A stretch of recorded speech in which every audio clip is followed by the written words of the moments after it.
At alam nyo ang isa pang panalong kainin ngayong summer? Siyempre, seafood! And I'm sure feel ng on-screen mother-daughter tandem ni Charmaine Santiago at Hannah Arguelles ng Lilit Matias at Toy at Lo ang summer vibes ng mag-seafood mukbang sila rito sa Ocean Cravings sa Quezon City. Sa menu pa lang, mapubusog ka na sa dami ng ino-offer nilang seafood dishes dito. Pero, maniniwala ba kayo nagsimula sila sa 2 putahe lang?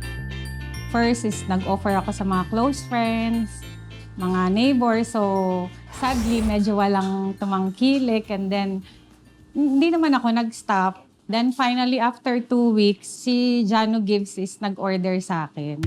And then, after him, dire-diretso na yung mga vloggers and celebrity na nag-follow dun sa Instagram and page na ginawa ko. So, nagra-run na tong business ko for almost 5 years. That time, pampaanto ko na uso ata that time yung mukbang videos. So, sa US, yung mga king crab, mga lobster. So, parang naisip ko, why not gumawa ako ng Asian version or yung product na meron tayo dito sa Philippines, which tong crab nga, tong shrimp and mussels and clams. Every weekend, parang naging ano ko na ang iyahain ko sa family ko is Friday to Sunday is seafoods talaga. Tapos, seafood lover din yung mga anak ko. Parang ang akin kasi thinking ko, pag gusto mo yung ginagawa mo, parang mas madideliver mo siya ng masarap and maayos.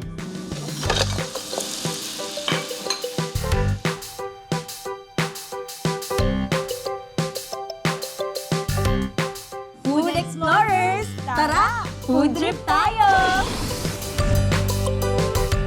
Tinatawag na talaga ako nitong crab na to kanina, Peg. Ako mga kapuso. Eto na nga. Oh, gumamit ka na. Pwede mo i-finish. No? Kitang-kita mo yan. Teka, tatanggalin na. Sausaw mo here. Sausaw mo here. Here. Thank you. Yung sausawan niya may kick ng anghang talaga. Alam mo tayo mga Pilipino talaga, hindi mawawala ang sausawan eh. Gana pag nagda-taping tayo ng Lilet Matias Attorney at Law, may pagkakataon na pag break time ganito, no? Totoo po. Ang sarap yung salo-salo po tayo. Malaking lamesa. Yes, malaki ng scallops, so. Wow. Alam mo, may mga pagkain na gumagano pa. At isa na po ito. Kasi chisel, linamnam, plus yung lasa ng scallop.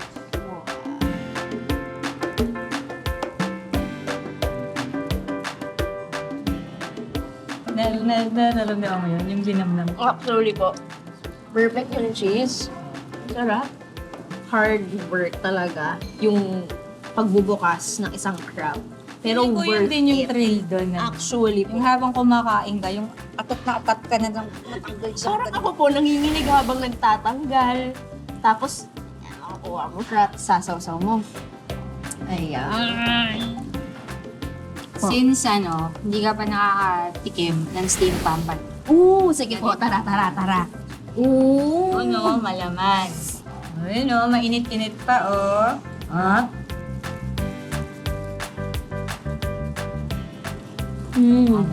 Gusto ko po na sobrang tender lang, sobrang lambot, parang matutunaw sa bibig. Dito tayo. Alam, di ba?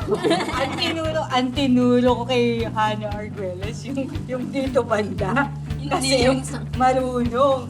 Ang matalap dyan yung tabi ng ulo. Yung yan talaga yun eh.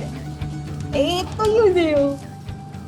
Yan makikita mo yung pagkadulas-dulas na yan. Yan yung malinamnam. Yun na.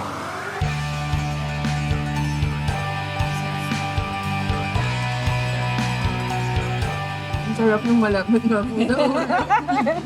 So, ang strategy po namin up to now is everyday fresh i-deliver sa amin ng stocks. Like yung crabs is live po siya everyday. Ang crabs ko is from Bulacan. Supplier ko na since nag-start ako up to now. Parang chili crab ng Singapore. Overwhelming po na nakikita ko na hindi sa pero wala pa ako nakikita na client dito na may tira sa table. Doon sobrang overwhelming yung feeling na nabibigay sa akin. hindi ako nagluluto, hindi ko alam na with sukat, pag nandun yung heart mo sa pagluluto, parang feeling ko siya yung magkocontrol ng lasa ng food.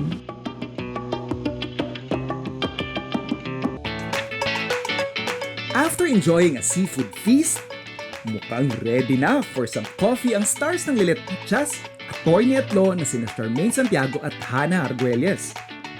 At ang coffee shop of choice nila na highly recommended nila sa fellow food explorers natin, ang All Filipino Cafe chain na But First, Coffee. Dito kami ka-excited pag kape ang nasa harapan namin sa... Isa ang But First Coffee sa mga negosyong pumatok noong panahon ng pandemya. At talagang bibilib ka sa naging success nito, lalo na kapag nalaman mo kung magkano lang ang puhunan noon ng may-ari nitong si Ana Magalona. Ma'am Ana started with a budget of 6,000 only. During pandemic po sir, di ba, parang kanya-kanya po tayong business noon. So, doon po nag-ano si Ma'am Ana na mag-start po ng coffee business. Actually, yun na po yun. Tapos tuloy-tuloy na po siya. Then we have almost 113 branches na po siya since 2020. Sa logo po, makikita po is greater than. Coffee above anything else po muna. Bago niyo po gawin yung isang bagay, coffee po muna.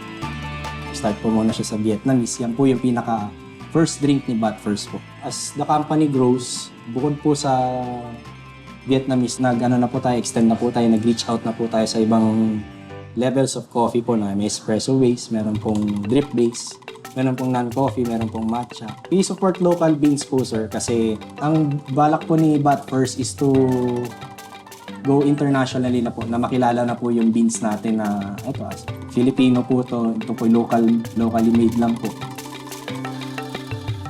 Ang po talaga na ginagamit ni But First po sir is dark roast Arabica sa espresso base. Okay, I will try this. Ito yung tinatawag na Spanish latte. Latte, Dahil meron akong dugong Espanyola. Sample po ng pagka-Espanyola. Kita nyo puti yan, tapos dito yung coffee. Siguro yung Espanyol nandito, yung pagiging Pilipino nandito, kaya haluin natin yan.